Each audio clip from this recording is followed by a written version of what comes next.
আলাইকুম এসএসসি 2027 ব্যাচের ভাইয়া আপুদের জন্য আজকে একটু একটা অন্যরকম ভিডিও, যেটা হচ্ছে যারা এখন পর্যন্ত পড়াশোনাতে কামব্যাক করতে পারে নাই, ভাবতেছে যে করবে করবে করে আর হইল না, এখন আসছে পড়াশোনার জন্য। সো তোমার প্রথমেই একটা সুসংবাদ দিব, যেটা হচ্ছে বাংলাদেশের কোনো কাগজ কলমে আমি এখন পর্যন্ত লিখতে দেখি লেখা দেখি নাই যে এটা যে একটা স্টুডেন্ট ফ্রি টেস্টে ফেল করলে ওরা টেস্ট অথবা ফাইনাল দিতে দিবে না। এইটা কোনোভাবেই হবে না। তুমি যদি ফ্রি টেস্টে ফেলও করো, তোমার এই ফ্রি টেস্ট মানে কি? ফ্রি টেস্ট মানে তোমার প্রস্তুতি যাচাই করা হচ্ছে, কতটুকু তুমি পড়ছো, নিজেকে কতটুকু তৈরি করছো সামনের পরীক্ষাগুলোর জন্য। সো এটা হচ্ছে একটা গুড দিক।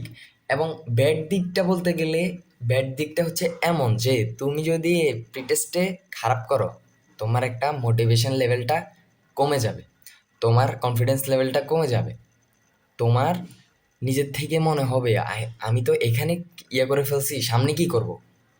কিন্তু এইটা এইটা রেখে তুমি যদি আগাইতে চাও, তারও দিক আছে, সেটারও দিক আছে।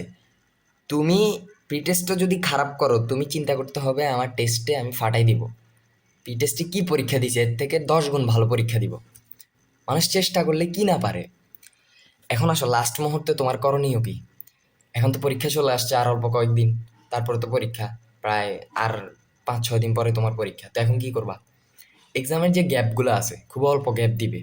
এক্সামের আগে যে দিনগুলো আছে, তোমার পরীক্ষার প্রথম যে বিষয়, এর আগে তুমি মাত্র একটা দিন বা 2টা দিন খালি রাখতে পারো ওই পরীক্ষার জন্য।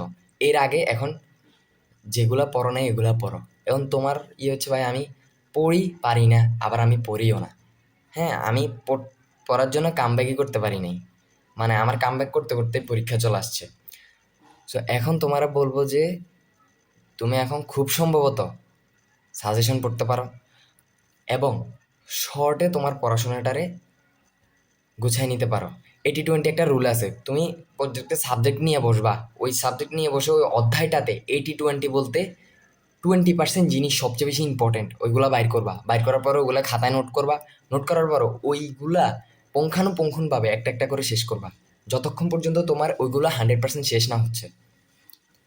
80% শেষ হলেও হবে। প্রি টেস্টে একদম একটা ফাটাফাটি রেজাল্ট করতে হবে এমন না। প্রি টেস্টে তুমি বাঁচতে পারলেই হয়েছে।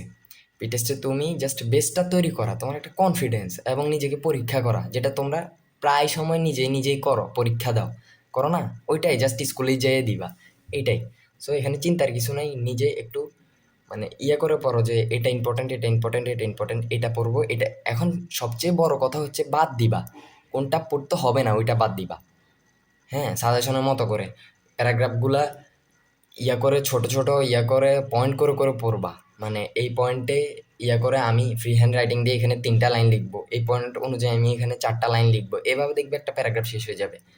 এরপরে একটা কবিতা, কবিতার মূল ভাবটা ভালো করে বুঝবা, কবিতাটা কি বলতে চাইছে, ম্যাথগুলো বারবার করবা, এটাই।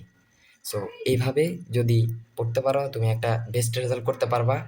সো আমার চ্যানেলটাতে থাকলে তুমি এই জিনিসগুলো পাবা, তোমার এই জিনিসগুলো হেল্প হবে। তাই চ্যানেলটাকে সাবস্ক্রাইব করে পাশেই থাকবা। আমি এই ভিডিওটা লাইক করে দিবা এবং তোমার বন্ধুরা যারা তোমার মতো এই অবস্থাতে আছে তাদের কাছে শেয়ার করে দিবা। তো সবাই ভালো থাকবে। সালাম।